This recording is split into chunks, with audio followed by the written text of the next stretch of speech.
Between Two Bridges, episode 60. We have the ever famous Russ Flips Whips.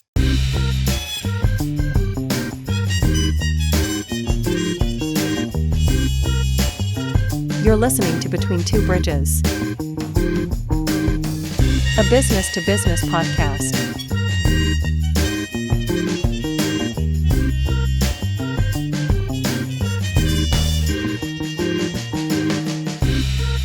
With your hosts, Anthony R. Destiny, Joe Ferrani, and Jerry Kenna.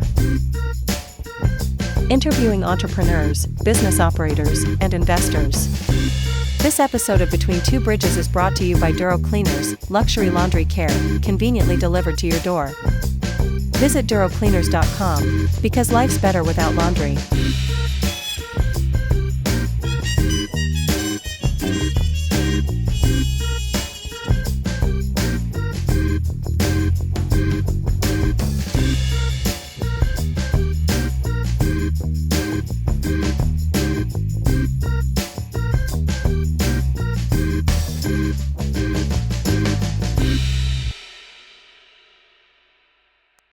Alrighty, episode 60. 60 in a row. 60. Last one of the B2B. 2024 year, huh? Well, no, it's Happy New Year's. This is going live on New Year's Day, so everybody Happy New Year's. Oh, yeah. First one for 25. Yeah, Let's go. I screwed that up ever since we started. Yeah, So, you struggle with that. if you haven't seen the first 59, congratulations. Starting now. Starting fresh for 25. I remember Year's 2000, you know? Yeah. The world was supposed to end. Yeah. know. Supposed to. Computers were supposed to blow up. Yeah. Cars were going to crash. Yeah, nothing happened. Nothing happened. No. I can't say I remember that. Oh, boy. Wait, Our guest looks a little young I was here. born in 98. Oh, man. Fucking hell. Would you like to introduce yourself? Yeah, I gotta look at a camera or look at you guys. It doesn't matter. Just look at They're all Joe. recorded. Okay. I'm Russell Richardson, aka Russ Flips Whips. You can find me on TikTok, Instagram, YouTube, Facebook, and LinkedIn. And I'm here because I make social media content. Nice. He talks like a car salesman. He does. Dude, I Spit wish it off real quick. I've always wanted an AKA. Yeah. But I always figured it'd be like AKA tater salad. Remember It's Ron White. so, Russ Flips Whips. So you've got quite a TikTok following. Yes.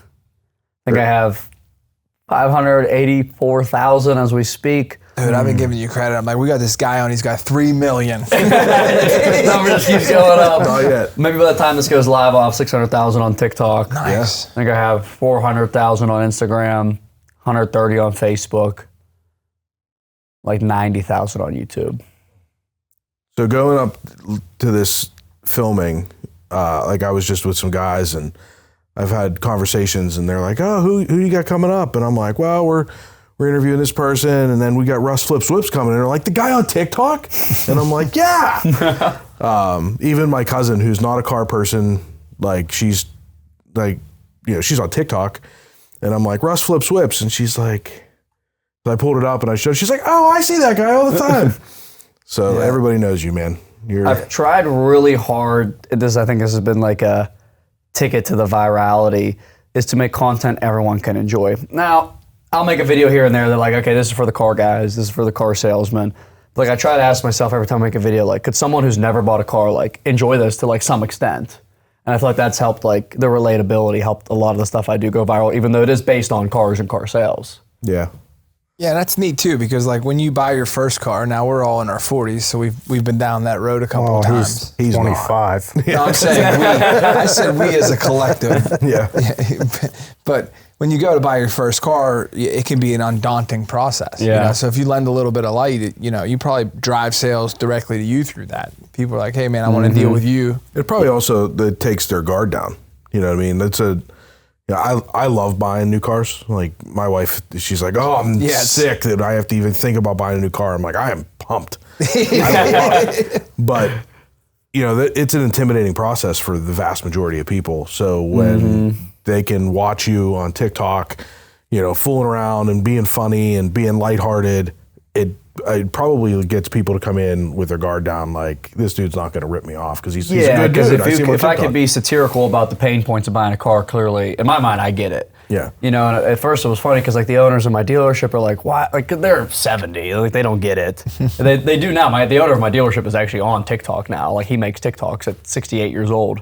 Great. But he was like, these videos are making us look bad. I'm like, no, they're not. Like I'm making fun of dealerships that do this. Right. Yeah. And they just saw through the volume of sales that we were getting, like clearly no one was like, you get people who call and complain, but like when you're doing upwards of 60 million views a month, like if one or two people call and complain, in my book, that's pretty good. Yeah, that's Yeah. right. That's pretty good. Yeah, it's really good good. numbers. So what made you decide you wanted to do this? Like, you know, were you messing around with social? How long have you been selling cars?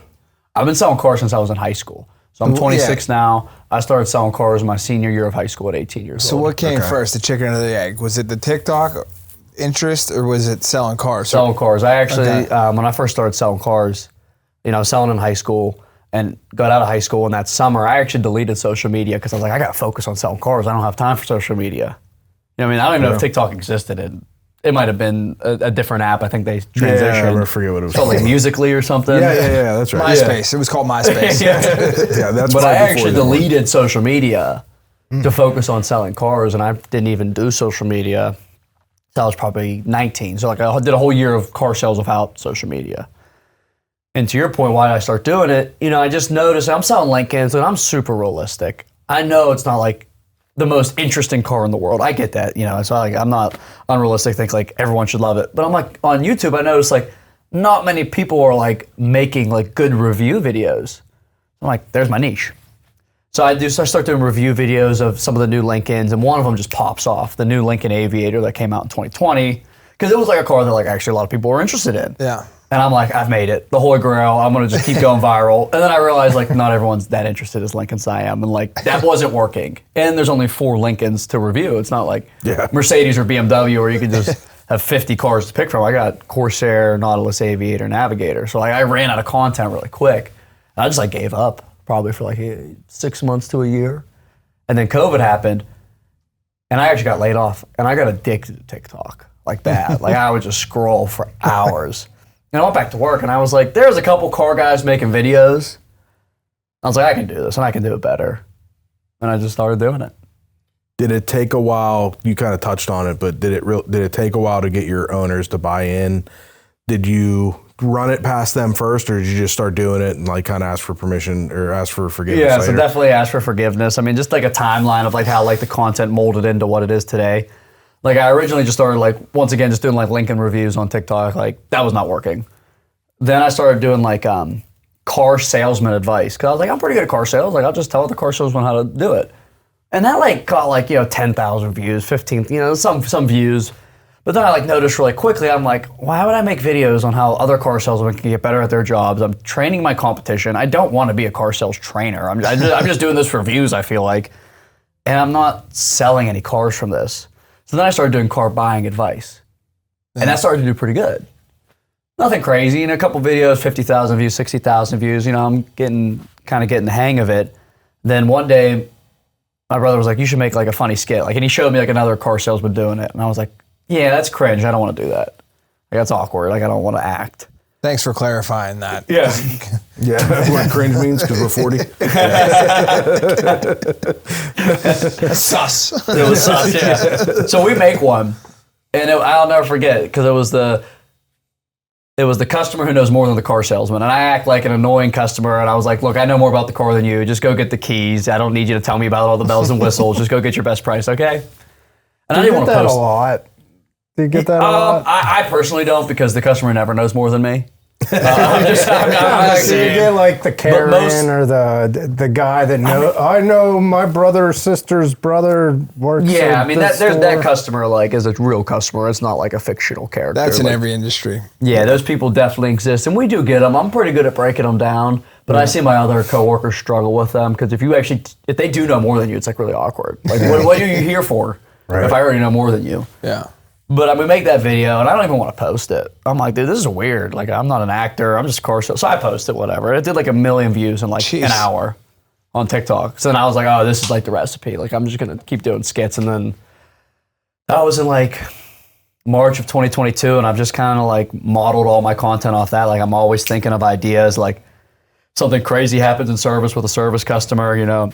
I might not make a video about them right away, but I'll put it in my notes. Yeah. And 4 months later, we're going to touch on that. Yeah. You know? Yeah, you can't do it right now because they're going to see this video and they're going to be like, that motherfucker. Which has happened. Yeah. You know, I learned that the hard way. Don't make fun of the customer too close. soon. Don't fly too close to the sun. Yeah, wow. So whenever the owner started seeing this content come off, did they want you to shut it down? So truthfully, it got so big so quick, and they knew I was making money because TikTok pays a lot of money. You know, all the platforms pay a lot of money. So like at first they were like, you can't do it anymore. And then I'm a really transparent guy. I was like, I'm making a lot of money from this. Here's my phone. They're like, oh, it is a lot of money.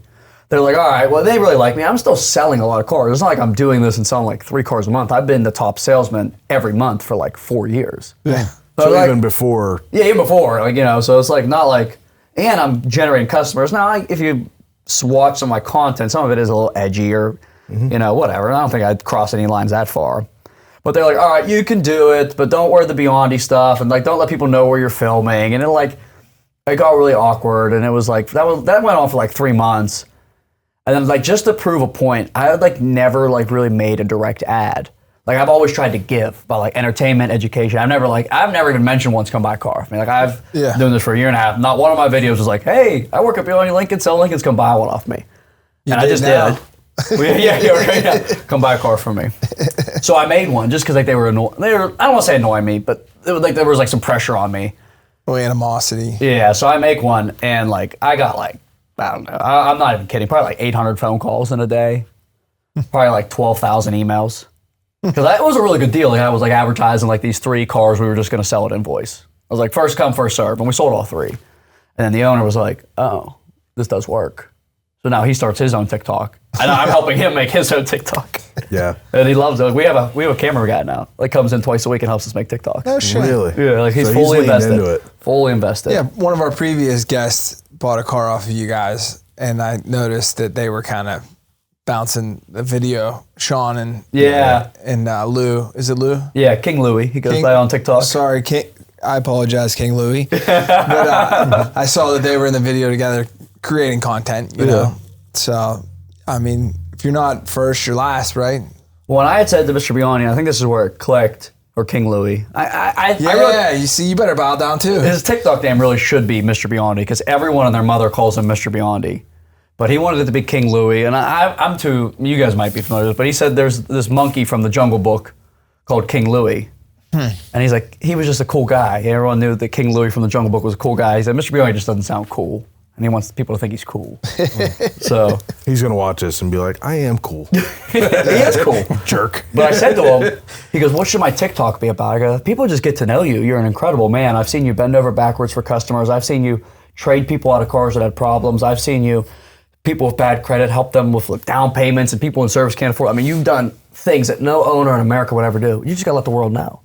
He goes, but I'm not cocky. I don't want to brag. I go, documentation is not bragging. It's just documentation. That's right. You're just going to have someone record what you're already doing. Yep. And once he saw the light on that, I mean, he's getting leads off TikTok. People calling the store asking to work with King Louie now. I mean, it's crazy. That's You're awesome. like, whoa. You're cutting into my shit here. Taking the stardom. Yeah, part of like accepting change, you know, that's big on his part, you know, like his business is doing well because of TikTok. So accept it, or he could have thrown you out the door, you know. So and you could have done it for the next guy.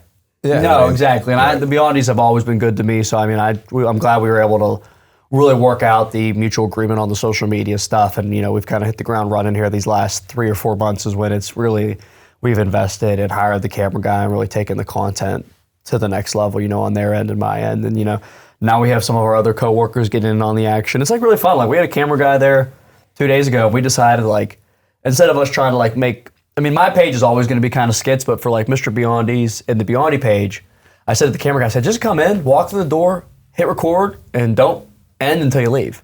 And like we were just recording everything, and like we were busy, and like everything got recorded. It was really cool. Huh, yeah, that is Beyondy Hard Knocks, dude. Dude, yeah. I did. It could be. That would be great. There's enough drama for it, that's for sure. Yeah, you got to trust the camera guy, too. Yeah, right. So you've obviously got a pretty good following on the other platforms too, Instagram in particular. do the other platforms pay as well, and as do they pay also, and do they pay as well? TikTok's and even though it's not as good as it once was, I mean, TikTok was like ridiculous money. I mean, there were videos I'd make $1,500 from a 1 minute long video. You know, which YouTube, if you could figure out long form YouTube, that is where the real money is. But in terms of, we're just talking short form content, TikTok has been the king for a long time and still is.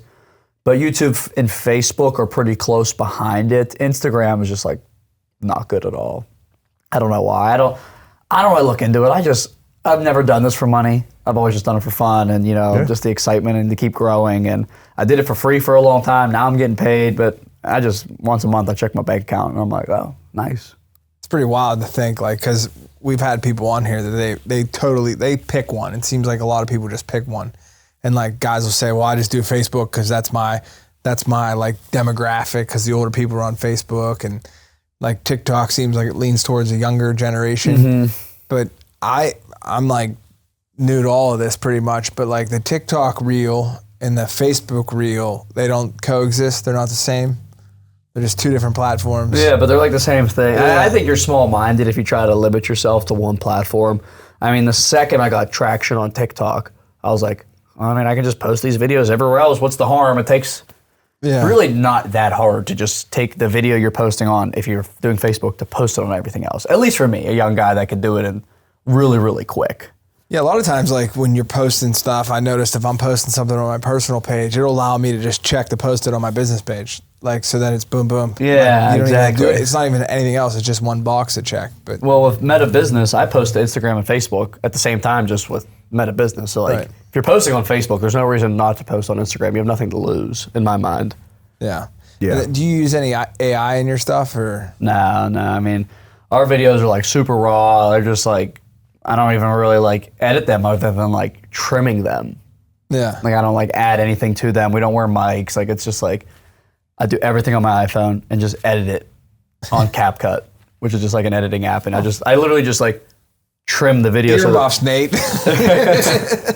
It's just like super simple. I try not to overthink it, because the harder it is, the less likely I am going to do it. Yeah, that's the whole thing. Like, if you don't have, there's a lot of work if you start getting into like the editing and all that kind of stuff. And if you can't do that, and you have a day job, I mean, your job's to sell cars, right?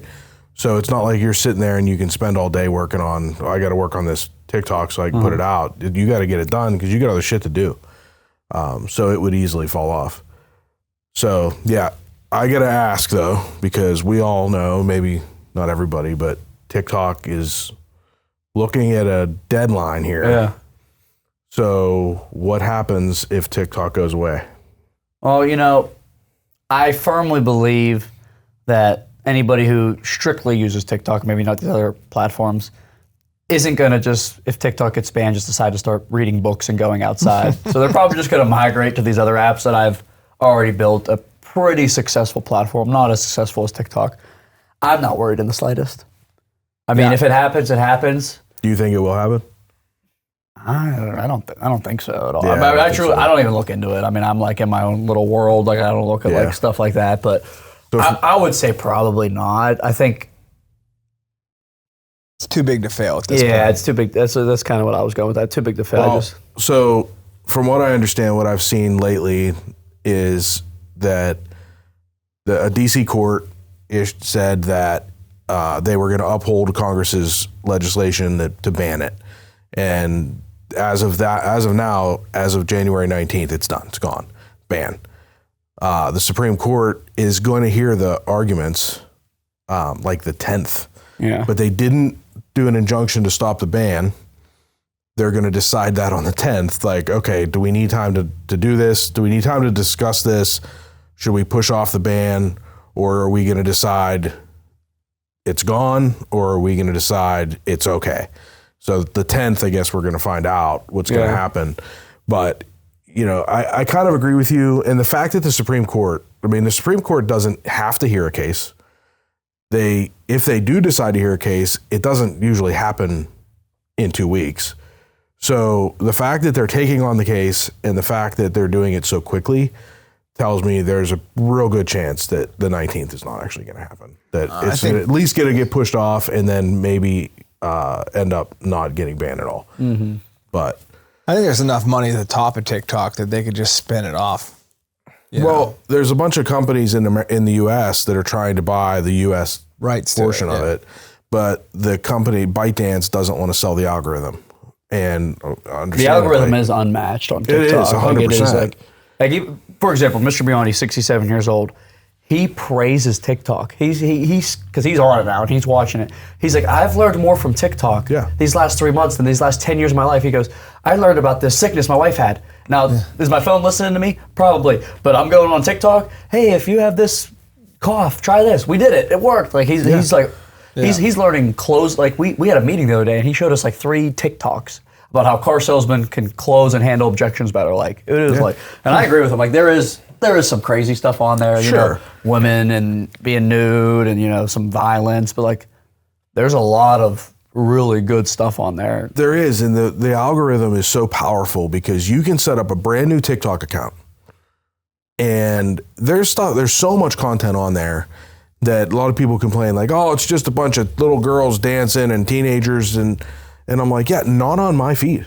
And I can start a brand new account and just spend 5 minutes scrolling, not like anything, not share anything, not follow anybody. And within 5 minutes, it's the same content that I always watch. I think it's crazy. Man, I need to get a TikTok. How about you, You should. I mean, I'm telling you. He's reading pros and cons of it. Do you watch Facebook Reels? I do. It's just because TikTok is Facebook Reels, just 10 times better. So Facebook Reels gets like the watered down TikToks. Like in TikTok, it's like everything first. And the craziest thing about TikTok that this is why I think they're trying to ban it, is young people like myself are now using it for Google. I went to Chicago 2 weeks ago. I didn't Google where to stay in Chicago. I didn't Google things to do in Chicago. I went on TikTok and looked up things to do in Chicago 2024, and I found 3 videos. One was where to stay. I stayed in that place. Some girl was like, hey, if you're in Chicago 2024, stay at this hotel. Hey, let's go, I'll stay there. Hey, if you have 2 days in Chicago, do these 10 things. Me and my wife did 8 of the 10 things. I'm not Googling it, because you go on Google, it's a bunch of ads. Yeah. Yep. You know what I mean? With this TikTok, this girl had nothing to gain from it. It was like real advice, like places to eat, things to do, places to go. Videos on like seeing the place and seeing the food, and you're like, oh man, it's We so went much to this content. one restaurant where they like bring out like this huge cheese wheel and like cook your pasta in the cheese wheel. I've seen that. Yeah, and I was like, that looks cool. Yeah. I'm down for that. Yeah. I Google everything. It's I don't pretty even cool. like calling it. I TikTok You're it on now. TikTok? Yeah. I am. It's cool. More My late to wife the party. tricked me You into don't have it, TikTok? and No. you learn a lot. God. You should get You it. know what? I might be on TikTok because of you. You'll send me TikToks, and then I have to like open the TikTok. Yeah. You're on there. They got you. They already got But all your data. I don't have the app downloaded on my phone. You should get it. Although you won't get much work done. Well, That's my problem is I get into like scrolling frenzies. I could totally see how you get addicted to it. Yeah. Yeah. So how about Between Two Bridges? Are we on TikTok? Yeah. Fuck. How about that? I'm gonna go on there. It's gonna be like me, like with monkey faces. Like, what the fuck, guys? You just are exposing me on TikTok? No. No, it's great. I mean, it knows what you're interested in. Like, it's crazy how quick it picks up on it. Like these last couple days, I've been like, we're on to cryptocurrency, coin, Bitcoin. Now on my TikTok is just cryptocurrency. I can't get away from it, Yeah, it's definitely listening to us. Which is fine. I mean, it usually feeds me good stuff. The thing that bothers me is everybody that says that, like, well, it's, they're tracking all your data. And I'm like, yeah, and so is Facebook, and so is Google, and so is Apple, and they all are. I've always thought that if like people are like, they're tracking me, it's like if anybody wanted you dead, like you'd be dead. Like none of us live these elaborate Listen, they lives. all know where we are. We're not walking through tunnels like on the phone and like switching out burners. We're just living like humans, dude. Like, if you want me dead, pull up to my house 7:05, shoot me on the way to my car. You know what I mean? Yeah, like, they know. Yeah, I just don't. I think their data has become like the number one commodity. Exactly. And they're all tracking it. I mean, you can't.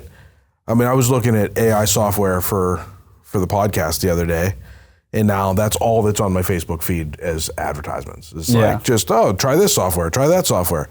I was on a trip. We go on an annual motorcycle trip, me and the guys, and the one year we're standing, me and another buddy, standing outside the hotel in the morning, just waiting for all the guys to come out so we can go. we were just bullshitting, and he said something about putting up an American flag in his house. And I'm like, dude, I've always wanted to get like a flagpole, but not like the one that sticks off your house. Like I have one of those, but I want like a flagpole, like, you know what I mean? Yeah. Never looked it up on Google, never searched it, never ever at any point. Later that day, I'm going through Facebook and there's an ad for a fucking flagpole. I'm like, son of a bitch, it hurting me. You could tell. But it was almost about, convenient because you're like, Oh yeah, what's this one about? Exactly. Back in the day, like when we had like flip phones and text messages, your girlfriend would be like, let me see who you're texting. Now it's like, let me see your Facebook feed. It's like, let me see your underwear. Dude, just keep them out of your Instagram search. Because that shit gets dark. dude, it's funny because like my Instagram feed is like a bunch of working out videos. And my wife hit me with like, that was like a trend, like see what your boyfriend's feed is. Go through 10 videos. 9 of the videos in a row are just like guys working out, you know, these videos, whatever. The 10th video, it starts with 2 girls like shaking their tits.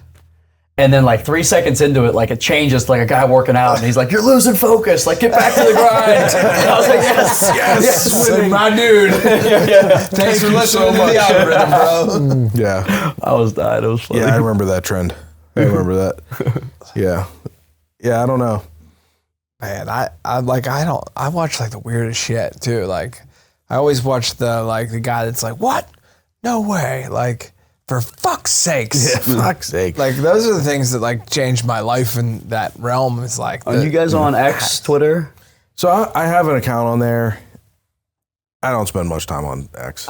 It's now that Elon Musk owns it and he's a believer of freedom of speech, unless your video breaks the law, it's going up. And it's like times I got turned off. Like I see wild stuff on Twitter, like you know, Ukrainian people getting blown up by missiles, like really good videos. I mean, dogs getting eaten by lions, like wild. I mean, it is X is wild. So Twitter always allowed a lot more. Like you could fucking upload hardcore pornography. Yeah, I mean, there's pornography. It's crazy. I mean, and so like that's Wild Wild West out there. It is. And now it's like he took it to a whole new level.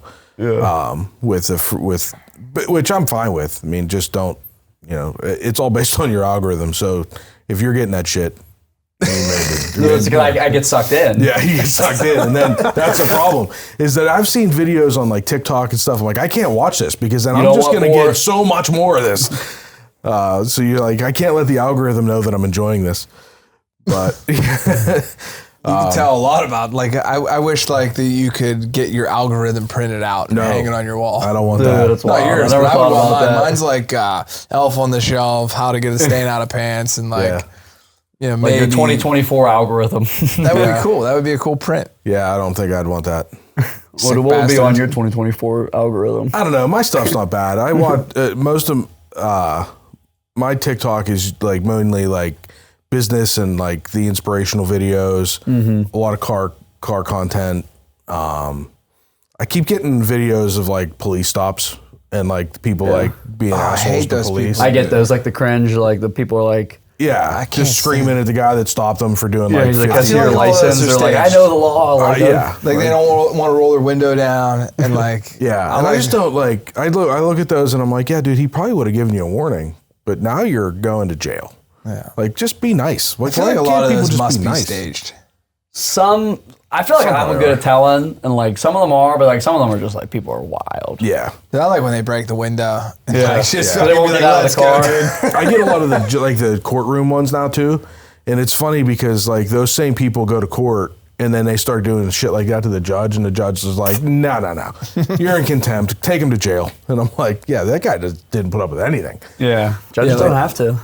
We weren't raised like that. Like you got pulled over, you put your window down and you listen. Like there wasn't.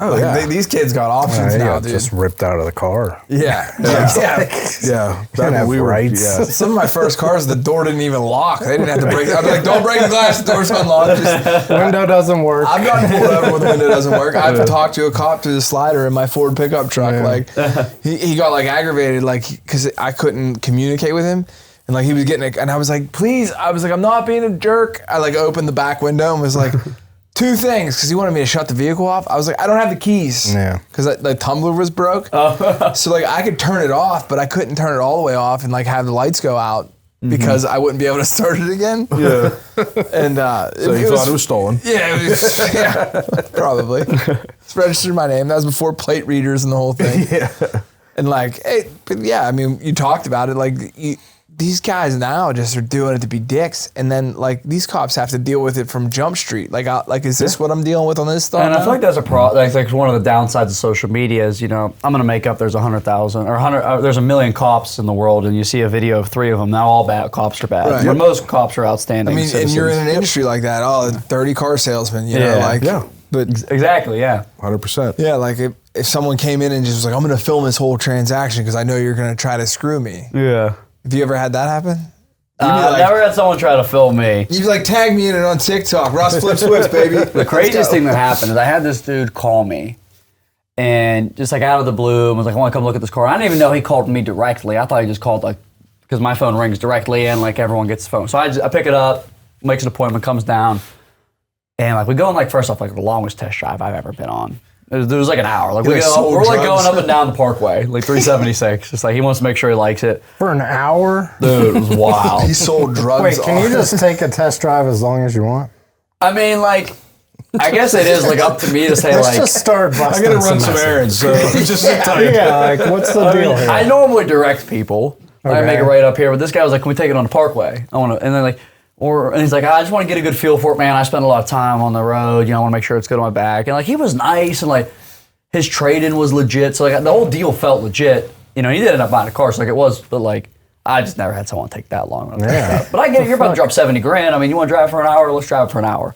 Next time, I'll just like let you go by yourself, All right. though. Like, I'll tell Yeah. this on air because I got nothing to lose now, but I have the greatest test drive story you'll probably ever hear. Let me hear it. So I don't even know if they're still in business. Devereaux Chevrolet in Freeport.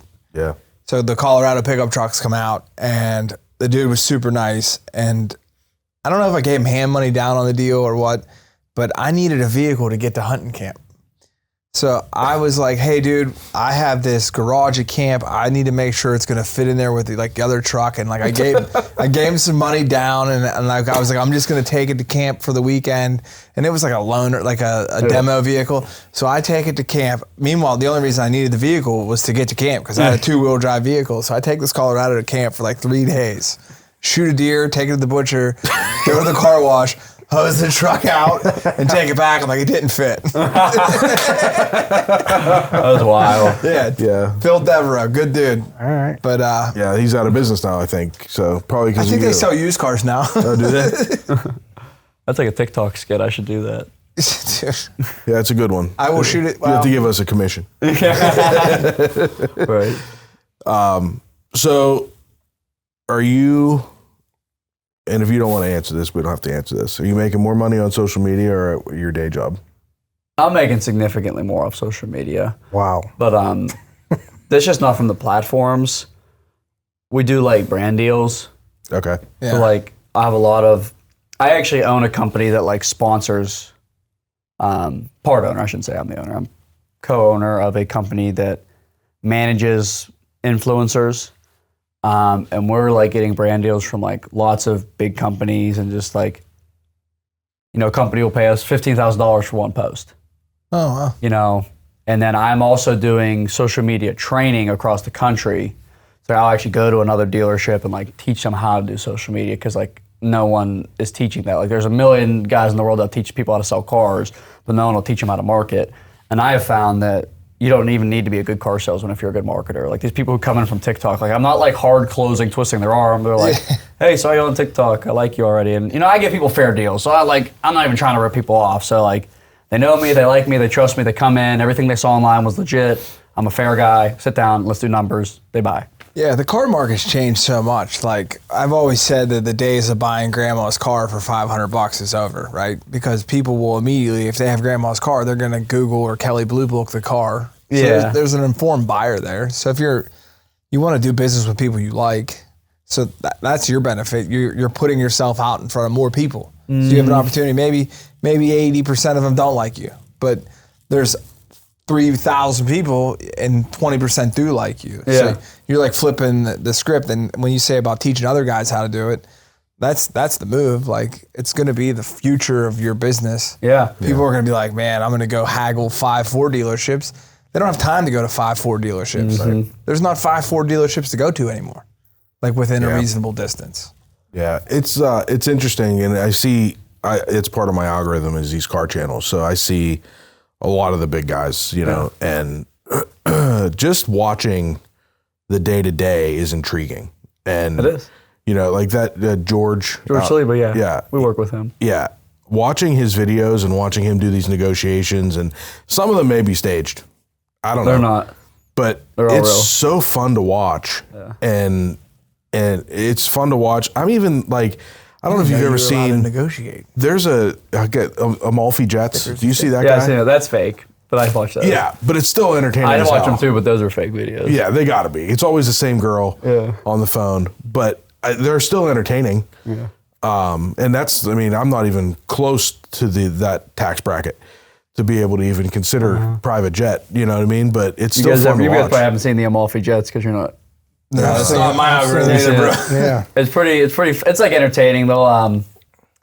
It's like this jet company, which is they're a real company, and they'll record the phone calls they get. Some of them sound clearly fake. Some of them might be real, and they'll be like, "I need a jet from LA to Paris like 10 minutes ago," and the guy's like, "Okay, we can do that. The nearest one is 3 hours from now. We can have that accommodated for you. That'll be $150,000. No, I need it in 15 minutes. I'm right by the airport. I'll call my daddy." Like, Yeah, you it's know, that it's kind of stuff. like it's just like these. Yeah, so, but it's just entertaining, and the guy's Yeah, I mean, entertaining. It's a look in the 1%'s eyes. But watching, I think it's just like people are naturally intrigued by like other people's businesses and like how's this shit work, and you know. I have found, and just my experience, like the overly edited, like trying to fake it till you make it stuff just doesn't work anymore. People see right through the BS, which is why like George Saliba's, literally he's just recording himself selling cars all day long. Yeah. Does so well because you can just watch it and like, you might question if it's real or not, but like you're like, this is pretty legit. Like this guy is just recording himself selling cars all day. Yeah. And posting it. And I think people like that like real feel right now, at least in this, you know, trend of watching videos. Is like people want real, authentic, not like fake influencer. Like I think the days of like a big time influencer like is just kind of over. People want to see real people like at their jobs being real people. Yeah, they can always see Paul or Logan. What was the guy's name that fought Tyson? Logan Paul. You can only have so many Logan Pauls fighting Mike Tyson in the world. We need real people. Yeah, they want it to be exactly. real. That's why everybody was pissed off about how fake that fight was. I agree with that. I think he sold him a Lincoln in the middle of it. He could have. He was whispering sweet nothings into his ear. Speaking of celebrities, have you ever met Matthew McConaughey?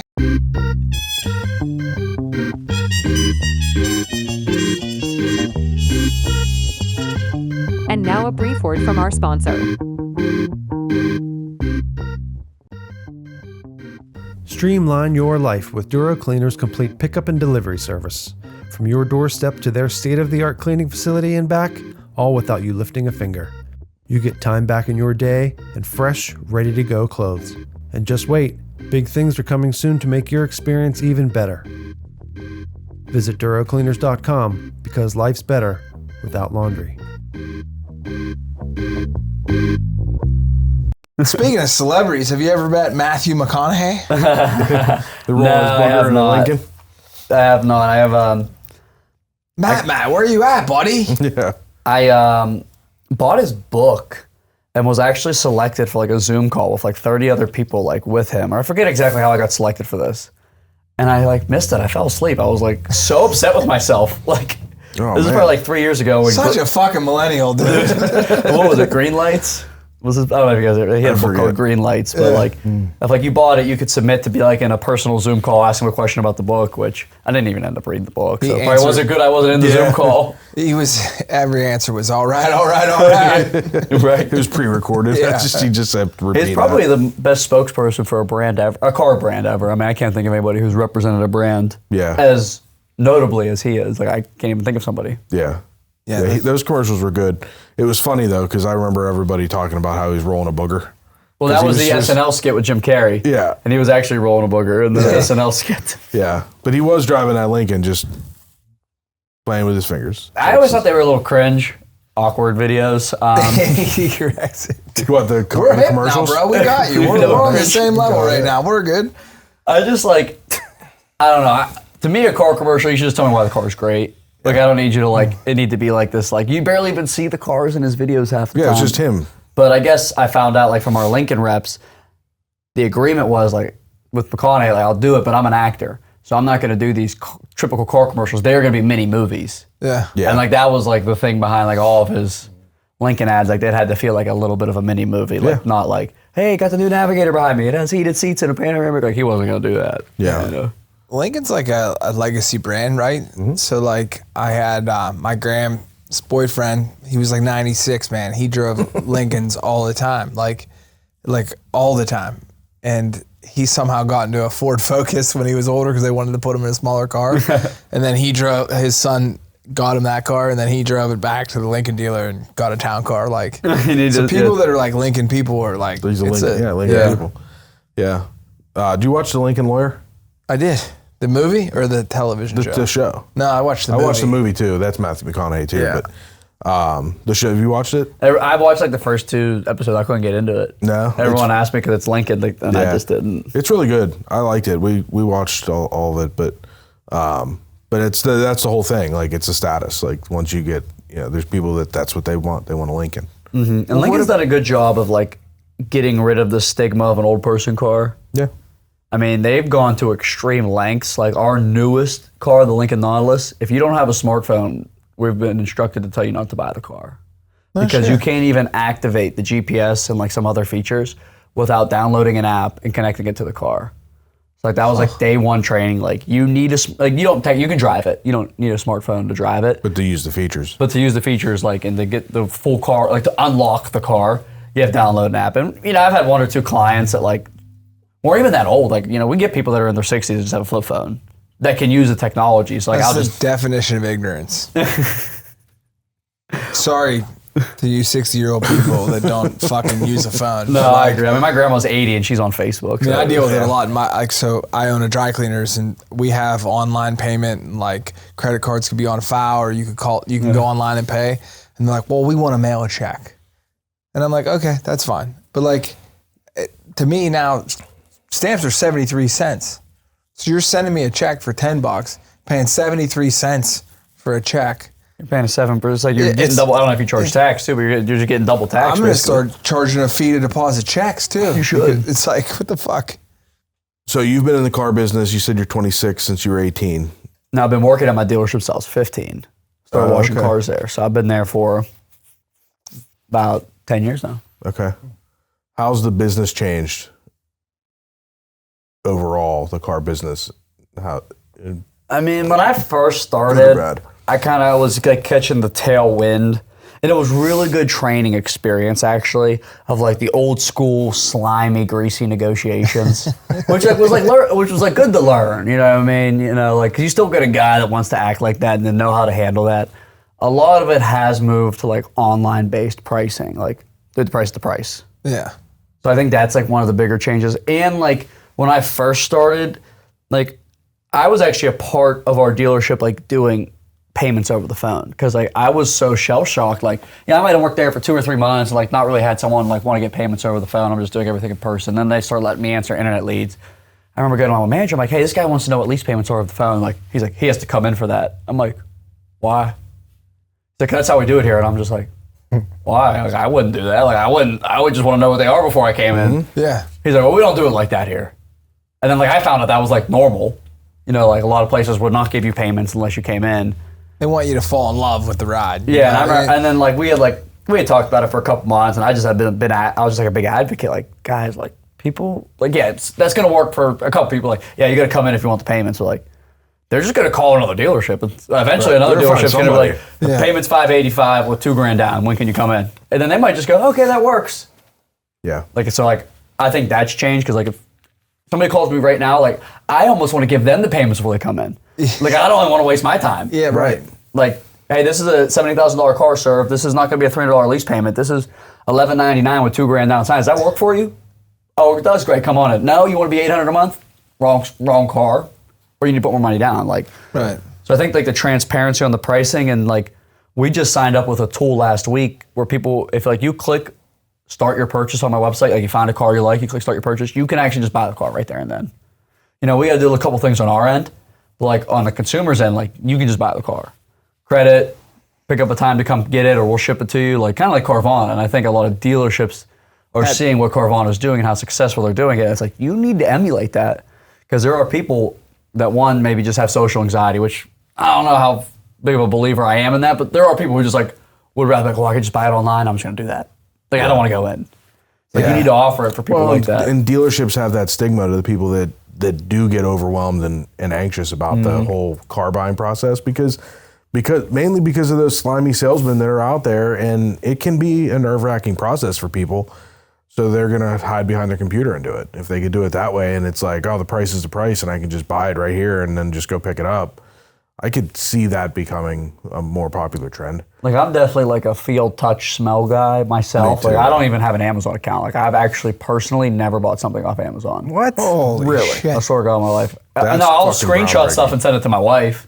Like, I know how to go on Amazon. You didn't say you had a wife. He mentioned her twice. You want to give her a shout out real quick? Yeah. So like, but I personally, like, I don't have an Amazon account. I don't really prefer to. I don't like doing online shopping. Like, I'll buy all my Christmas presents this year in person. Like, but I'm realistic enough to know that like most people do just want to buy stuff online, and you need to offer that. Like, I'm not going to sell a car at midnight tonight, but when you guys can go buy a car on my website on midnight tonight, you know what I mean? Yeah. So you can just. Yeah, I think a lot of people, to me, like, I've always wanted to enjoy the car I own, right? You know, like, I appreciate the work and effort and the money that I put in to buy a car. I want to enjoy that car. Yeah. Some people, fuck it, dude. It's just a tool. You know, they don't care if it says Lincoln on the front or the back. Yeah. They don't care if it's a Ford or a Honda. It's like, I saw this car, I liked it, I bought it, you know? Because, like, not everybody's in the same tax bracket as we are, you know? Like, they're like, $76,000 for a Navigator. It's got third row seating, heated seats, and a fucking Can you steering get a wheel. Navigator for $76,000 now? Used. Used. Not a new one. Yeah. But like, you know what I mean? Like, they just scroll and see it, buy it, fuck And like it. a big thing too, like, okay, so like I ordered a Ford Maverick without ever being in one, because you couldn't even buy them. My brother sells Fords for Smail. I order one, takes like 12 months to come. I just ordered the basic one. And it's 2024, and I'm thinking like a basic one's just gonna have like, I don't know what's gonna happen. I'm thinking it's gonna have something in it. I go buy it, and I'm sitting in it, and I'm like, how do I adjust the mirrors? Now, granted, this is the base model. I wasn't expecting much.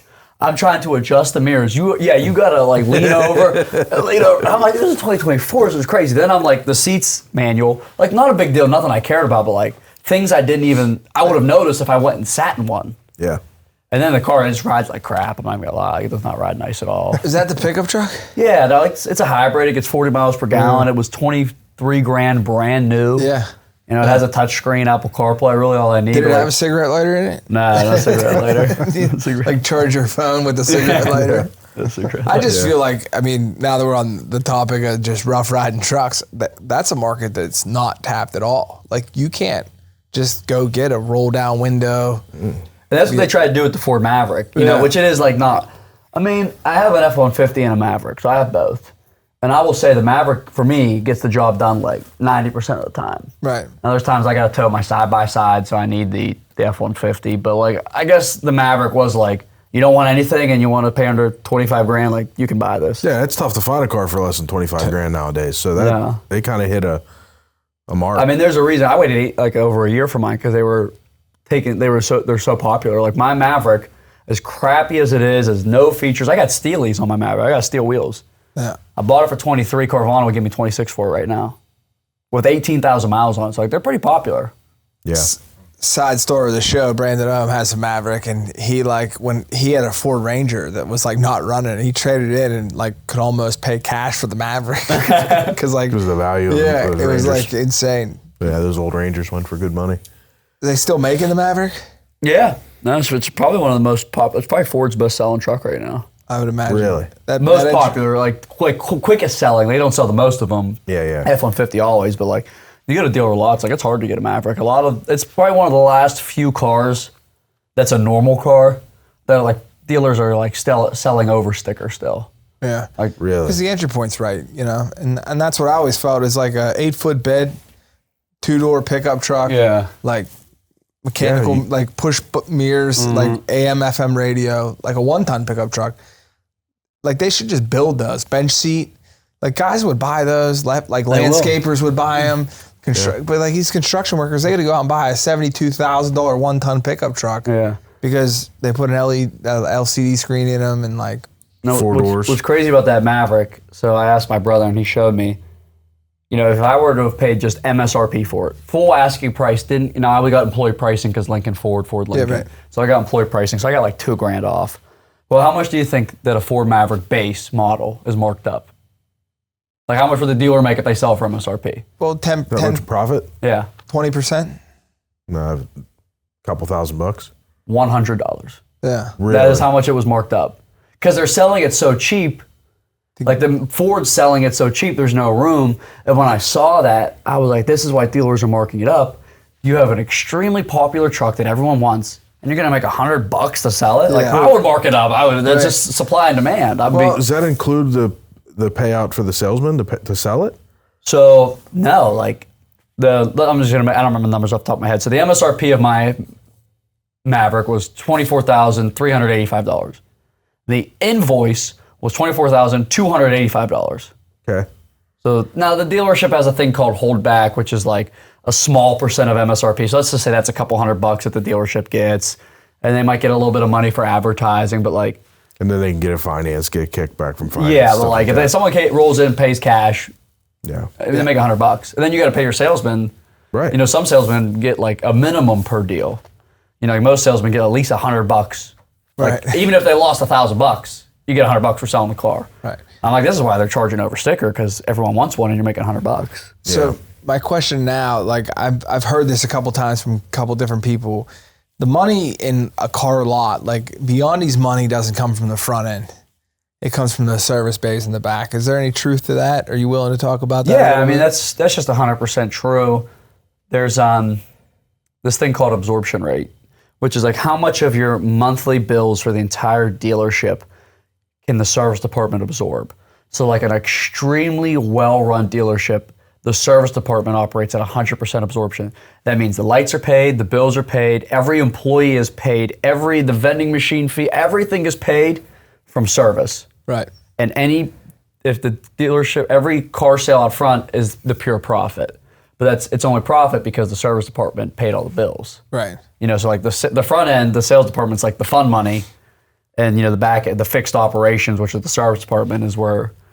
That's the free oil change for the life of the vehicle, free inspections, because they want that money in the back end. Mm-hmm. That's the cash cow. I mean, the service department is extremely important for a well-run dealership. I didn't know that. It's interesting. Learn something new every week on B2B, bro. Yeah, absolutely. Absolutely. So you said you have this social media business on top, not just your content, but where you're training influencers and things like that. Mm-hmm. Can you talk more about that? Yeah, so essentially, I will go to a dealership for 2 days, and I will teach them everything I know. And what's really cool about my social media training is like, I've had car sales trainers come to our dealership, and you go up in this conference room, and they get you all excited, and they tell you what they would say in certain situations, and they just bounce. You know, they're not going to go take a customer and do it in front of you. They're going to say, good luck and see you. We're like, I'm actually like, here's how you make content, here's why you make content, and like, here's all the nooks and crannies and little needs to knows. And then when we're done in the conference room, I go downstairs and do it with them. Like I help them record the video, show them how to hold the camera, what to say it, how to pace the video, how to think of the video. Then I help them post it, and they always go, I mean, not always, but I mean like I think the best video I've ever helped somebody make was like maybe like 2 million views. And I've actually created 3 notable car sales influencers. None of them are super huge, but I got one guy that probably has 40,000 followers on TikTok, 20 on Instagram, and like another 20 on Facebook, and like is doing exactly what I taught him to do, like nothing different, just like to a T what I talked about in my trading.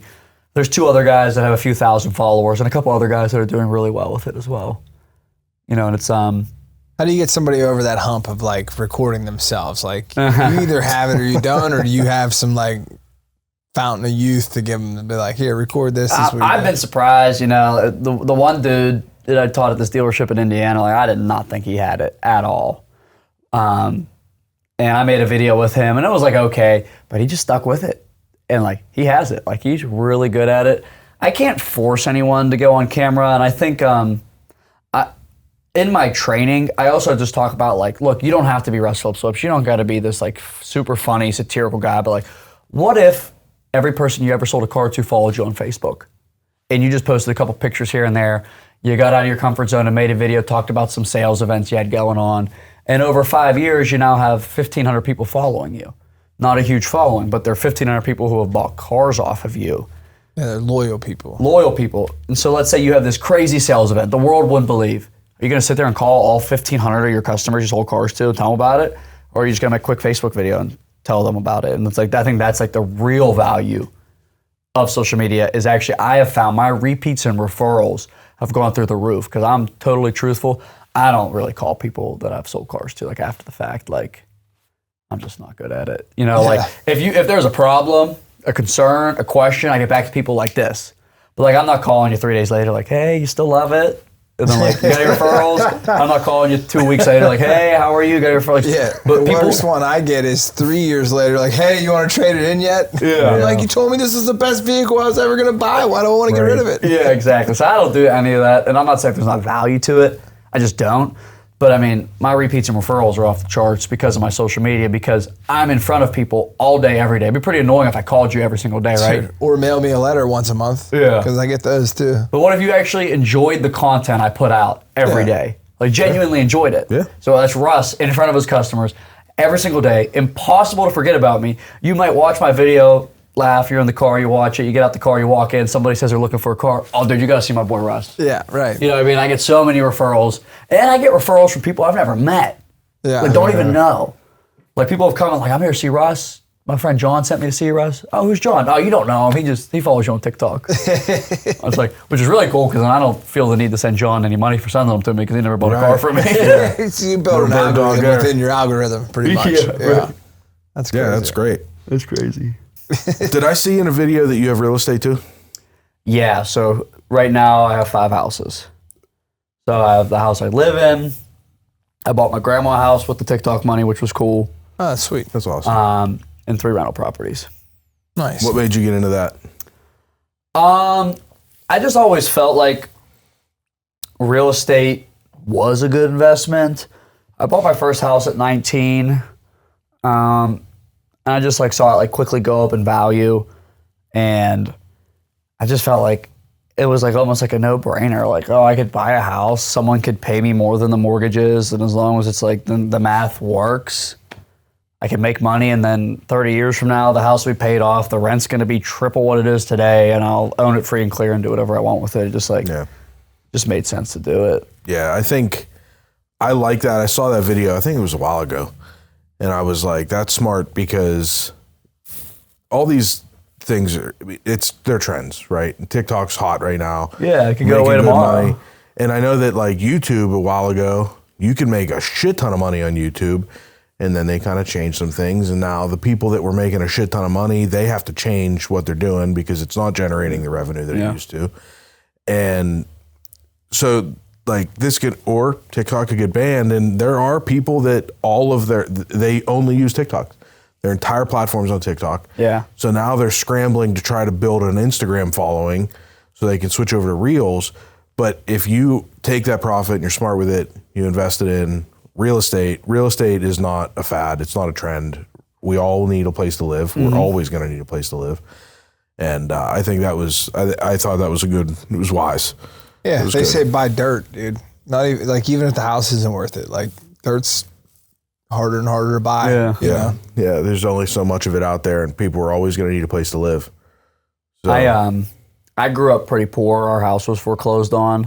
And I've just always like never wanted to live lavish because I do have like a fear of going broke. So it's like I'm always just like trying to like, where can I put my money into something that I'm not going to lose? Like, which is why I bought that Ford Maverick. Like I knew like I hate buying stuff, especially new shit that goes down in value. Yeah. So I was like, wait, I can buy a truck and it's going to be worth more than I'm buying it for.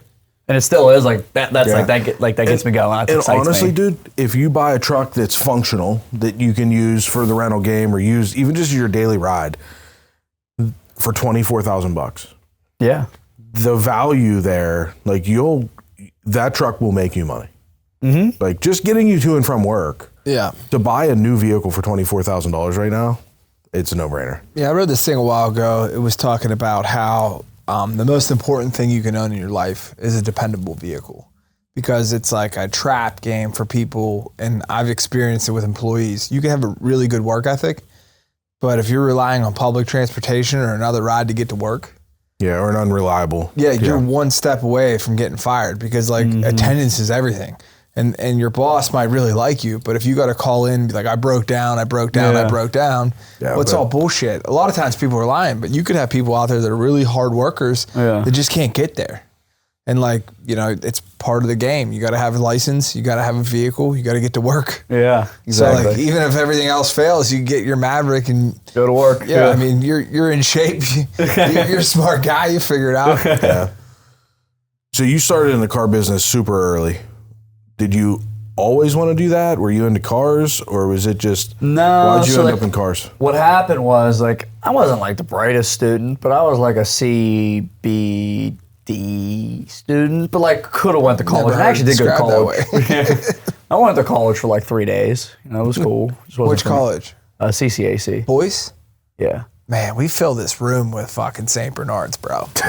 I actually never showed up. The fifth? Yeah. Because I was selling cars. Yeah, I mean, everybody that's done anything in Pittsburgh, anybody that's on that stint. couch that went to college is from CCAC. He's done at least a stint at CCAC. One semester and realized. I did 3 days, and I was like convinced. That's the shortest stint we've had. I was so convinced, because I cheated a lot in high school. Like, you can just but like, I was really good at Googling like answers. Like, I could Google every homework. Fuck yeah, Google. Yeah. He was one step ahead of us. We didn't even have Google. And, like, I was convinced I could Google my Jeeves. way through class in college, and like I quickly learned, like, because I didn't want to buy the books. I was too cheap to buy the books. Oh, they're fucking expensive. I know. I was like, I don't need books. I didn't use any of my books in high school. I know. My parents had a whole graduation party for me. I bought 2 books with that money.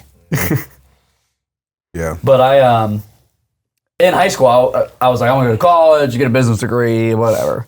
And then my senior year of high school, the principal, like we had like for all the juniors going to senior year, he's like, hey, we're going to do a new thing next year. You could leave school after 4th period if you get a job or go to college. And I was like, release. Sign me up. Yeah, work release, like jail, but for students. I was like, sign me up, I'll do it. And I was washing cars.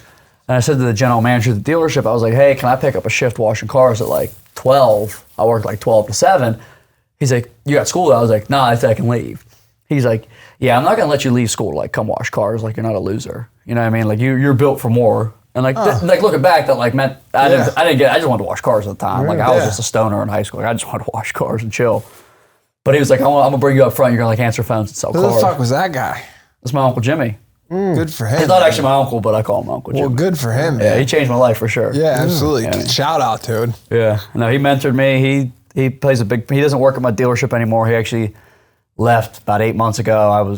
It tore me to not go, because he went to like a competitor, Shorkey. You guys know Shorkey? Mm-hmm.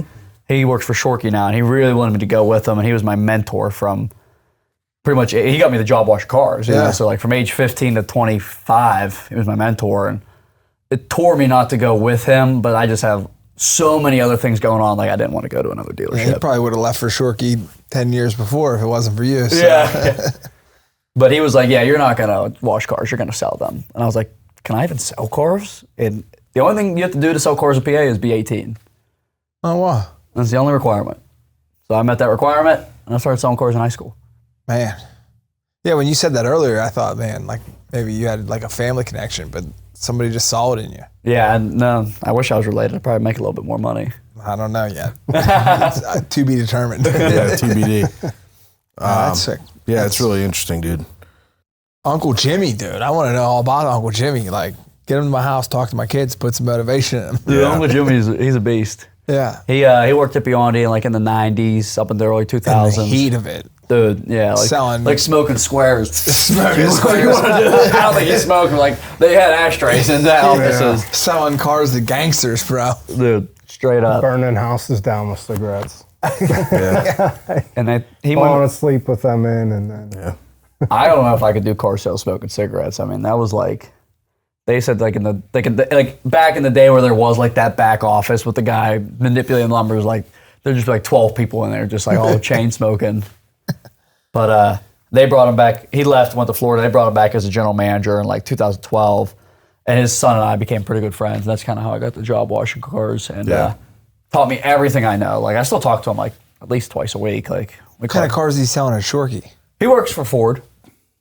So I mean, it was a good opportunity for him just because Shorkey is like the next step for him at Beyond Lincoln, because we only have one store, was to own Beyond Lincoln. Like he had reached his full potential there. Yeah, Beyondi's a kind of unique deal there. Like it's family owned. Yeah, it's family owned. Barrel's not even family owned anymore. No, they're owned by Lithia. Yeah. I mean.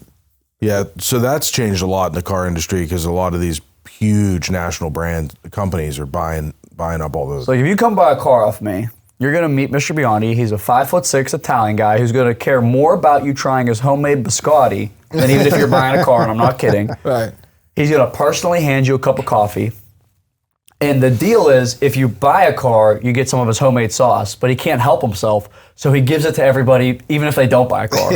Isn't he going to market with his sauce? Yeah, you can buy it. It's in Labriolas and a couple other places. Nice. Yeah. It's old school, man, and there's something to be said for that. Yeah. But it's old school meets new school. The dude's on TikTok. Yeah. Yeah. You know? Yeah, So that's cool. It's nice. I like dealing with dealers. Like sorry, I'm a Chevy guy. He is also a Tesla guy. No, I'm not a Tesla guy. I'm an Elon Musk guy, not a Tesla guy. I am an Elon Musk guy. I'm not a Tesla guy. I'm not an EV guy. But the dealer that I bought my last few vehicles is a small family dealer out in Bridgeville, Calusi. I don't know what's that. They're out in Bridgeville. A friend of mine's a salesman there, and I've gotten to know Matt Calusi, and it's a similar situation where the owners are there, and it's a small dealer. It's not a big volume dealer. Hell yeah. And it's one of those situations. It's something because before I made friends with him, our kids go to school together, so we've gotten pretty close. But before that, I bought from Smale because I actually just cold called the dealership when I wanted a new truck back in 2014. What'd you buy from them, GMC? Or? Yeah. My brother works there. Oh yeah? At their GMC store. Yeah. So how long has he been there? Probably 5 years. Okay, so I bought off a guy named Matt Relic that used to work there. He works at Hillview Dodge now. But I just happened I called because they had the truck I wanted. I found it online. I called to get pricing, and I got, they introduced me to Matt. Matt did the deal. And then I bought a bunch of cars off of Matt. And it's similar. It's family-owned dealer. Now they're bigger. They have multiple stores and stuff like that. Both the Smale owners actually died recently. Did you know that? No, I did not. So there was two brothers. Okay. And they both like tragically died. The older brother died in a skiing accident in like April. Jeez. And then the other brother was like kind of sick. So like it wasn't like a huge, but they're both young. Like I don't think either of them were over 75. Wow. Sonny fucking And he died Bono. last month. And I wonder, and this is pure speculation, I know nothing, but I'm like, are they going to sell? Yeah, I mean, the family, I mean, it's... I mean, that got to be worth a ton of money. I mean, all their dealerships are really nice. Yeah. And I like dealing with them. But I made friends with this guy. Going from GMC to Chevy was not a huge transition, obviously. But I bought a couple things from Smale after Matt left because I couldn't buy a Dodge. Sorry, Matt. But it just wasn't the same because it was. What do you got against Dodges? I just don't. They're cheap right now. You can get a good deal on one. Yeah, Stellantis is unloading them. But I bought a couple vehicles even after Matt left, and it just like that personal connection was gone. So whenever I met and kind of became friends with my friend at Calusi, it was like I want to buy off of him because I wanted that because I'm that guy that calls and wants to do the deal. Like I want to know numbers. So like I'd find a car and be like, hey, I'm thinking about this. Yeah. Where are we at? Like, sometimes I've leased, I've bought, and I'd be like, I know, I'm way early on my lease. Where am I at? Like, where would this payment be? And there were times where I would text Matt and be like, hey, dude, can you run numbers on my truck for this truck? What would my payments be? And he would text me back and be like, yeah, dude, not yet. I ran the numbers. Don't even worry about it. Yeah. Don't do it. But it was that kind of relationship. And now I have that relationship with my friend Jim and the Calusi family where I can text them and be like, hey, so you got this truck. Can you run a number? Give me a ballpark on my truck. Like I keep my shit pretty nice. So like they know that it's a solid trade. And I can basically do the entire deal, the entire negotiation, texting back and forth. You know Convenient. what I mean? Hell yeah. And you're doing it with people you trust. 100%. Yeah, that's part of it. Like, we bought vehicles off of Schultz Ford because shout out Bill Schultz, not related. But like, we've known him since college, Yeah. And like, when I bought my truck, maybe my credit wasn't the best. Not that I had bad credit, I just didn't have any credit, and he did that deal and got it done for me. And then like, we bought my wife's car. But like, I don't know. I just don't want another Ford, I don't think. Yeah. I like dealing with people like that because, and I'm not the guy that's like, I want it for this price. Like everybody's got to make money. Yeah. Right? Yeah. The salesman's got to make money. The owner's got to make money. It doesn't make sense. I'm not going to come in there and expect you to lose money on a deal. So I'm not the guy that like, you give me $50K for my truck and I see it on your website for 60 the next day. I'm not going to be like, what the fuck? Like, good for you, dude. You can get make 10 grand on that truck. Good for you. Yeah. But I also know that you ran it through service. You got a CPO on it. You know what I mean? Like, there's money. And you might not actually get 60 for it. You may not actually get 60. So, that you gave me 50 for it. By the time you got it through service, did the certified pre-owned on it, got it through the detail, maybe you're in it for 53 and you may end up selling it for 57. So good for you. I hope you make money on it. Cool. On the consumer end, it's going to cost us $4 to fucking $8 a month for the next 5 years, and it's like that's a couple pouches of Zin, Yeah.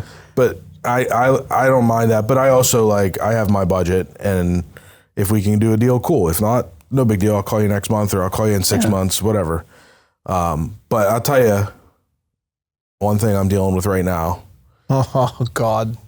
My wife we got my wife a new car. May of 23, and we wanted a nicer ride. She wanted something nice. We had driven a bunch of GMCs, Acadia. She actually was in a Cadillac for a little bit, didn't really love it. She's like, I want something different. I'm like, okay. She was looking at a Lexus. She was looking at an Audi. I'm like, let's go drive them. Not a Lincoln. She missed it. Just, because I think she didn't want anything super big, but she wanted 3 rows of seats.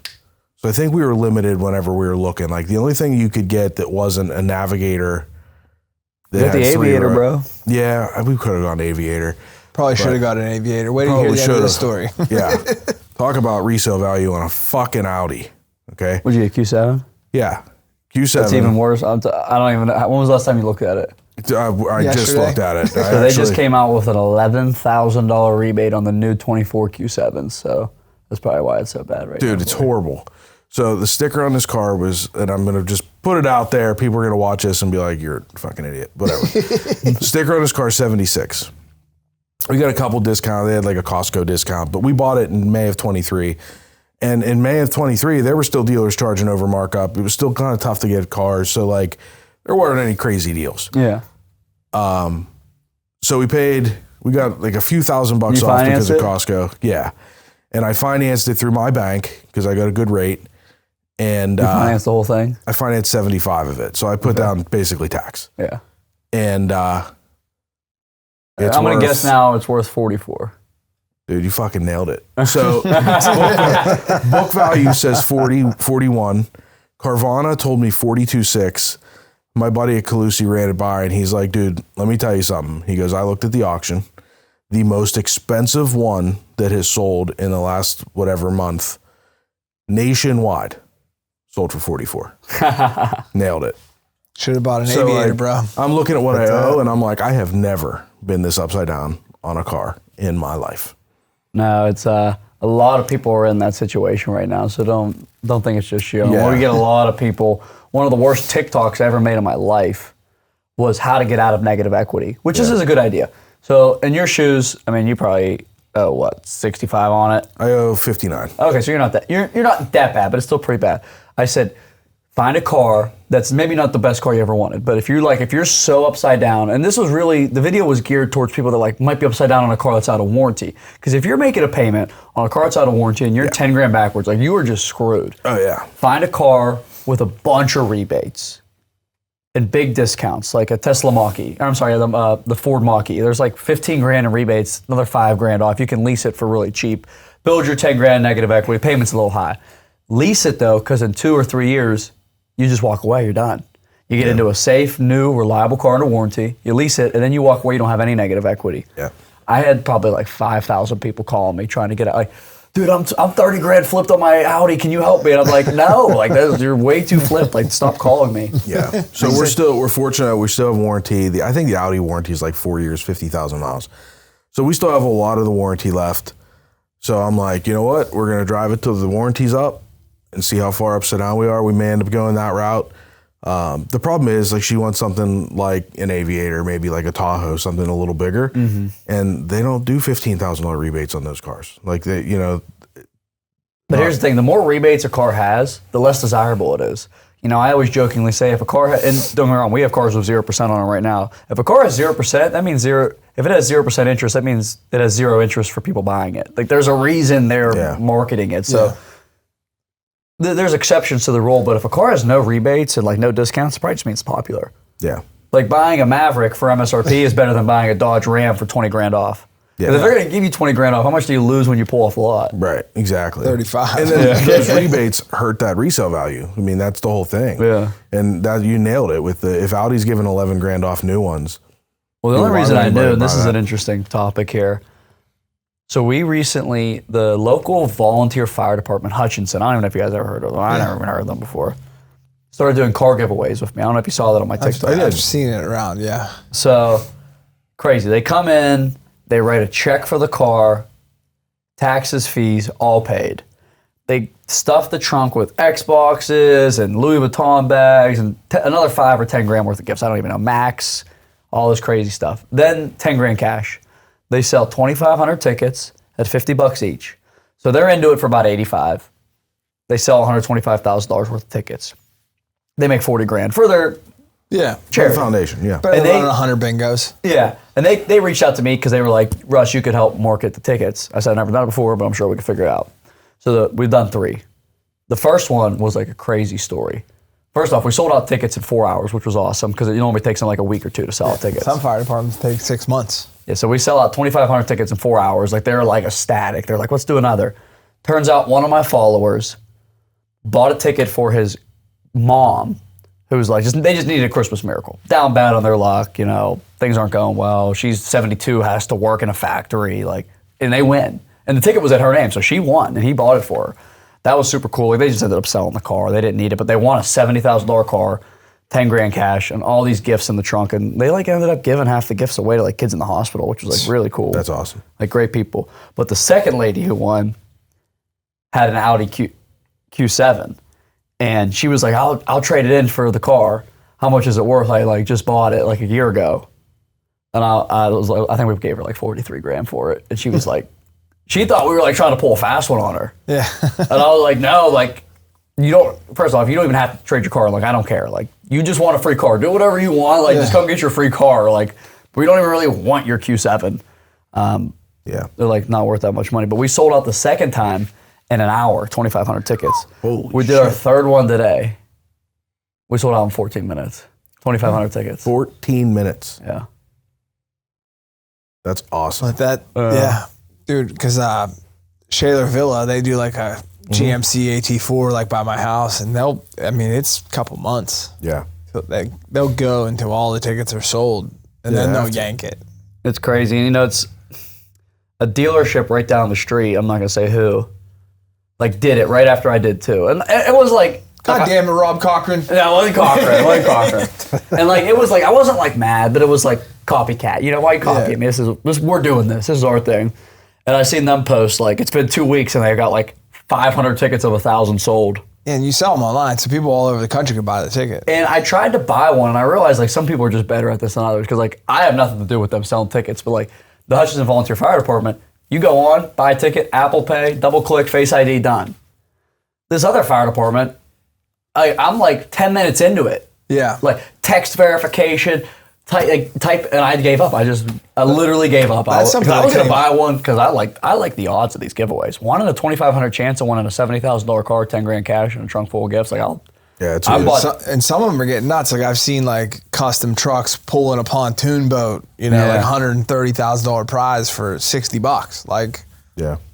Well, I've seen a lot of these guys. We talked about YouTube kind of changing their algorithm, and a lot of these car channels aren't making as much money as they used to. So a lot of them have turned into like giveaway channels. Yeah. And there's one, I'm not going to blow him up. And I really like his content, but I've kind of lost interest because it seems like the only thing he ever posts is giveaway shit. Like he used to buy cars and like do stuff to them, and it was a lot of fun and it was cool. But now it's like everything he buys, he's just giving it away. And it's just basically, I feel like I'm watching, 10-minute long sales pitches every time I watch a video. So I've kind of lost interest in it, but that seems to be like a super popular trend. All these like giveaways, giving away cars. That's what we should have done tonight. We should have given away a Navigator, bro. Yeah, right. Let's give away a car. Yeah. Like, what do they say? Like, subscribe, and follow, bro. Just fucking send it. I see your point though, because I actually said to the volunteer fire department for this last one, because they just keep wanting to do more, which I get a car sold every time. So it's just like an easy car sale. Like I don't have to go. Like they come in, they're happy, they're paying full price. There's no negotiation. It's just paid for. Like it's you're pretty much ordering them a car. Yeah. And I was like, I'll do as many as you want, but like I'm not gonna always promote it as big as I do. But I'll put it like this one. I'll just do it on my stories. It might not sell out as quick, but like we're gonna sell out like within a day, I'm sure. And I couldn't believe, like, there's just, people just I get in so many DMs, like, I missed it, when's the next one? When's the next one? I'm like, I gotta figure out a way to do this for myself, because I'm glad to make the fire department 40 grand, but it's like. But let's shelter it through here. We can just do them on here. Yeah, right. Just come in once a quarter. No, the fire department, we can have 30. They're great though. I mean, they're really good people. Like, I mean, that was all. They're hard workers. That was all That's derived what from they wanted COVID, because COVID, they couldn't do their fundraisers. That was all gone. Hall rentals went away.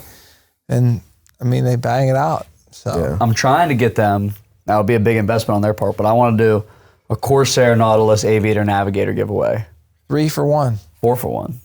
Or 3 for 1, whatever it will be. You get 4 cars. 4 cars, 1 ticket. Make tickets $200, 2,500 tickets. I think that'd be cool. I don't even know what I would do if I won 4 cars. So the one person would win all 4 Yeah, you win all cars. 4. Yeah, like 1 ticket, winner wins all 4. Well, let's do that on here. Yeah. You have to be a 501c3 or I whatever. have one of those. Yeah, we got I a have a couple of foundation. those. Do you? Yeah, let's do it. I got one too. I can't buy the cars though. You got to just front the Yeah, cars. that's the thing. You got to roll up in there with a check for like 450 grand. Yeah. We'll deal with that when the Just, how tickets are about we sold. just do it on, Yeah, right. How about we just do it on consignment? Well, we've actually had people reach out asking if we could do the giveaways with them. And our first question is like, we're only going to do it if you write us a check up front. Yeah. Because all the money is getting funneled back to you. So like, not that like you wouldn't assume anybody would do the wrong thing, but like we're not doing it unless we're paid. Yeah. And that's why I like this volunteer fire department. Like the first, they just pulled up out of nowhere. Like they texted me like, hey, I want to talk to you about this idea of giving away a car. I didn't know what they really meant by it. They rolled up. They're like, hey, there's this car on your website. It's listed for 70 grand. What are your fees? I told her the fees. She goes, all right, we'll pay 7% tax. Just writes a check right there on the spot. We'll take it. I was like, oh, okay. I don't know what it is, but there's a small game of chance that if you did 4 cars, you might be above the small game of chance there. Yeah, that's a big hit. Yeah, I wonder if the person, like, not that many people need 4 cars. I wonder if they would just take the cash. There is no cash option. You have to take the cars. Oh, you have to take the cars, so you just have to sell it. You have to Would sell King it. Lou give him some fucking cash consideration? King Be like, I give you 25 grand for each. Well, dude, this is like, I don't even know if this is a conflict of interest, but so we sell them the cars for whatever it's listed at on the website. So if there's a discount on it, they get the discount. If it's a sticker, we just keep it fair. Yeah. So like no special treatment, just whatever it's. So I do the math in my head what my commission is, what I'm going to make selling the car. That's how many tickets I buy. So maybe I can win. Yeah, Well, you're buying it through a third party. Dude, here's the thing, though. That all goes on the internet, so somebody's going to be like, "This is fucking rigged." Yeah, but he's buying it through the app. Yeah, like it's all legit. cool. I see the conflict of interest because I'm promoting this giveaway, and then for me to win the giveaway, but like I think that goes to show how fair it is. Like anybody can win. And not only that, I think it shows what kind of guy you are, because you're not making any money off the fire department. You're actually giving them money back. Yeah, literally. So Until you Till I win the car. Till I win the 10 grand in the car. fuck it. Get all your money back, and then put the 10 grand toward the next fucking giveaway. I'm buying 10 grand worth of tickets next time. Just keep rolling it. All right, Russ. So what's the goals this year? Now that we're the first day of the new year, what's the goal? My goal? Yeah. My goal, which hopefully by the time this is posted, I've already done it or it's like set in stone. I'm going to build an online training course module community for car dealerships to sign up. So I do my in-person training right now. It's extremely expensive because I got to go there and I've done it many times. I've done it 3 times. We have 4 of the dealers waiting, but a lot of dealers are like barking at the price. So I want to be able to couple the in-person with like an online community so you can like have like continued learning. Right on. So we're planning to put that together, and I really think that's going to be like a huge 200 grand a month business for me that I want to kick off. When you do that, is it called Russ Flips Whips, or what's the name of it? I don't really care about naming things after myself. I mean, it could be the Russ Flips Whips training. It could just be leveraging social media for your dealership training. I mean, I don't. So no King Russ. No King Russ, no. I'm actually like, I'm going to buy a dealership, not next year though. I don't have the capital for that. But if I did buy a dealership, I don't think I'd name it after myself. Like if I bought Biondi Lincoln tomorrow, I'd probably just name it Lincoln of Pittsburgh. You know what I mean? What? So how old's Mr. Biondi? 67, 68. So he's still got some time. No, they're not ready to sell, and I'm not ready to buy, and I'm not looking to buy the dealership by any means. I got so much going on the side with traveling and going to these events that brands are paying me to come to like. You guys probably never heard of NADA, but it's like the biggest automotive, all the dealer principals flying on their private jets and like all these vendors, and like vendors are just paying me to like stand there. It's like, Really? hey, we got Russ here. Russ It's is pretty here. cool. Like, Take I a don't, picture. if you ask me, like I don't know if it's worth it. I mean, I guess it is. Like I almost have like imposter syndrome because like the last time I did it, I was like, there's no way they're gonna pay me 10 grand to just go stand there. But like people actually like came up. Like a lot of people, like it was definitely like a lot of people like came to the booth to say hi, and the next thing you know, it's like, what is this company? Well, you kind of reinvented the way people are selling cars. Yeah. So I mean, people that are in Des Moines, Iowa, can't come to Biondi to buy a Lincoln, but if there's Russ Flips Whips in Des Moines, Iowa, guess where they're going to go? Yeah, exactly. So I know you have an imposter syndrome. Every business owner goes through that. Yeah, we all deal with it. But I think what you've done is you've recreated the wheel. Yeah. And I hope that someday I'm telling my kids, like, don't you go buy a fucking car off that TikTok guy. he's smoking mirrors, I tell you. Just slick back hair. So what's the goals for your social media presence? Are you still trying to grow that? Yeah, I mean, just staying extremely consistent. I mean, we put a lot of work into it. I should have mentioned him earlier in this podcast. My little brother works with me at the dealership as well. He's our finance manager. And he is a big part of everything I do. Does he hold the camera? Yeah, he's the guy like behind the camera, yeah. Yeah. And we go to work every Saturday at about 5:30 a.m. and film like a week's worth of content. Oh, wow. So it doesn't interfere with selling cars. Oh, that's good. So like I'll bring like 3 outfit changes because I don't want to be wearing like the same shirt and like Yeah, we do that. We've done that before. Oh, really? Like when you did like How many two- shirts do you bring tonight? Yeah, so if we do 2 episodes in a night, we'll bring it out, change the clothes. Yeah, so like we'll go in there, we'll film all the content before the day starts, and then like it just like takes the stress off. You know what I mean? What's 'Cause your brother's name? Hunter, I thought you were going to say Gus. Gus. That would be wild. Shout out, Hunter, man behind the scenes there. Yeah. So just staying consistent, continuing to grow, and then I guess we'll figure it out on January 20th whether or not you're going to have to start dumping more effort into these other platforms. But I give every platform the same amount of effort. Yeah. you do. No, they all get the same videos, posted the same, with the same love. I'm going to, and I'm glad you brought this up, I actually am going to start doing a little bit more long form content on YouTube. Like I really stick to the short form. But now that we have this camera guy that Mr. Biondi hired, like, just because I'm like orchestrating everything, like he like filmed an entire like behind the scenes of how Russ Flips directs the entire dealership making content. And he like texted me, he's like, I got like an 8-minute YouTube video of you just like being you if you want it. I was like, yeah, I'll post it. And I didn't even see it yet, but I'm sure it's something good. I don't know. Yeah, that's cool. You just got to keep posting, man. Yeah. Yeah. You never know what someone's going to think is like there's videos I think are hilarious I make and they like don't get a lot of views. And there's videos I think are like so stupid. I think it's so many views. Like you don't know what people are going to resonate with. Yeah, What's your highest views you've ever gotten on a video? probably like across all platforms, like 20 million. Do you remember what the video was? Yeah, I know the exact video. It was It's crazy. it was when More people that voted the Kennedy. it was the customer who buys a car for their dog. And I was just like, I just pretend to be like this annoying like customer, like, yeah, but are there rear heated seats for my Dude, little that's the one video I did see. Yeah.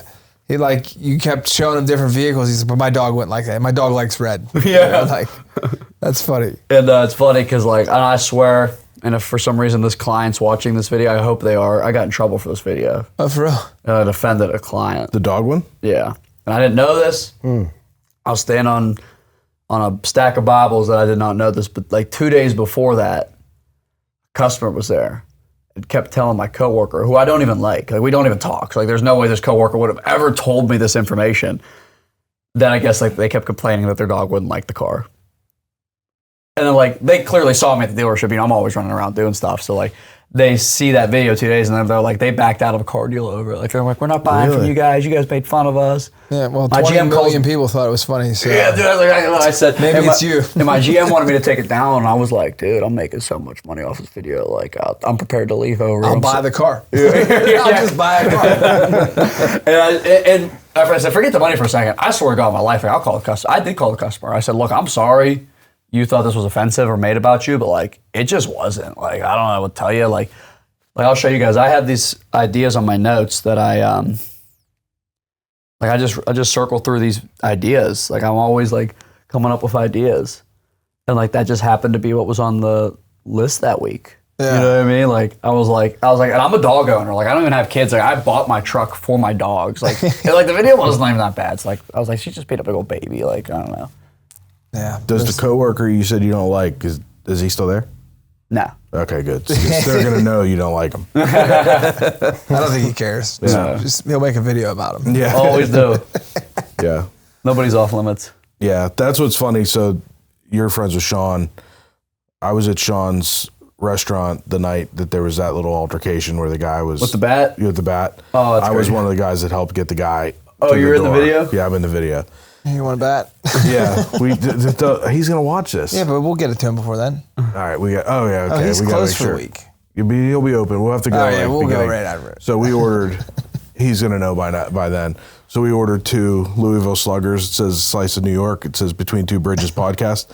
So he's getting one of these to put up in the restaurant. We're gonna hang one up on the wall here. That's wild. But the guy, when he was leaving, was like, "I'm gonna run you out of business. I'm gonna take you out." And Sean was like, "Post it on the internet."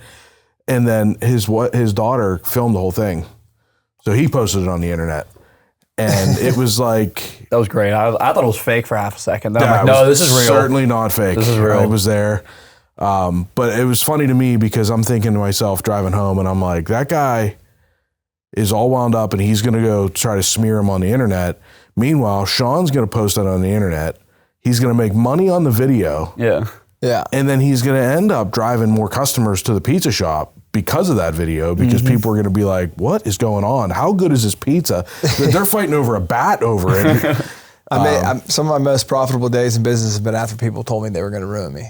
It's just like karma, you know, like people just, after 20 years in the dry cleaning game, people were like, well, you don't know what you're doing. And I'm like, okay, tell your friends, you know, like when you see guys that are really like Insta famous, like he is, like with all the social media, it's like, been saying that shit for years. Yeah. Sometimes bad publicity is good publicity. Right. Yeah. It is. Yeah. It is. Just getting out there. It's just content. It's interesting content. So, no, it's really cool seeing your stuff. I follow you. Whenever Sean reached out and he's like, you know, this guy, his name's Russ. Russ flips whips. And I'm like, fuck yeah, I know Russ flips whips. I follow him on TikTok. So, but yeah, it was awesome. So if anybody is watching this that doesn't already know what Russ flips whips, where can they find you? TikTok, Instagram, YouTube, Facebook, and LinkedIn. And it's all just Russ flips whips. Yeah. Perfect. Awesome. It's super easy. It's funny, like older people are like, Russ does what now? What's a whip? Dude, literally. I'm like, it's ghetto for Russ sells cars. He'll teach you how to nay. So, dude, it's awesome. I'm glad you came appreciate out. this. I really appreciate That it. was This was awesome. great. This was actually, like, I appreciate think, the first podcast I ever like sat down and did before. Yeah? Yeah. Yeah, we try to make it just kind of chill, just a bunch of guys just talking business. No, super great. Yeah, so appreciate your time, man. I know Thanks you're a for having busy me guy. on. Hell Thanks, yeah. man. Thanks, guys. Thanks, Sean. This is. I Yeah, said thanks, I Sean. said I owe you one. He goes, just go on my buddy's podcast. Call it even. Yeah. So, all right. Thank you for listening to Between Two Bridges, a business-to-business podcast. Find and follow us on your preferred podcast streaming platform. Like and subscribe, and leave us a rating and review. You can join us socially on Facebook, Instagram, TikTok, and Twitter. Yes, we still call it Twitter.